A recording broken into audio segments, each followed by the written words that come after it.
Breaking news तव्हांखे ॾींदालूं। वज़ीर आज़म शहबाज शरीफ़ पीपल्स पार्टी जे मसइलनि ॾे हल लाइ कमेटी क़ाइमु करे छॾी आहे।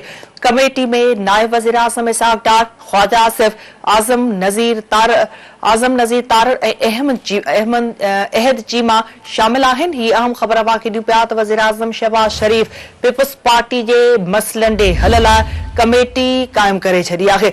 कमेटी में नायब वज़ीर आज़म इसहाक डार, ख्वाजा आसिफ, आज़म नज़ीर तारड़ ऐं अहद चीमा शामिल आहिनि। राणा सनाउल्लाह, मरियम औरंगज़ेब, ख्वाजा साद रफ़ीक ऐं बशीर मेमण भी कमेटी जो हिस्सो हूंदा। कमेटी के पीपीएस सां सहकार ऐं मसला हल करण जी ज़िम्मेवारी ॾिनी वई आहे। वज़ीर आज़म शहबाज शरीफ़ पीपल्स पार्टी जे मसइलनि ॾे हल लाइ कमेटी क़ाइमु करे छॾी आहे। कमेटीअ में नायब वज़ीर आज़म इसहाक डार, ख्वाजा आसिफ, आज़म नज़ीर तारड़ ऐं अहद चीमा शामिल आहिनि। राणा सनाउल्लाह, मरियम औरंगज़ेब, ख्वाजा साद रफ़ीक ऐं बशीर मेमण भी कमेटीअ जो हिस्सो हूंदा।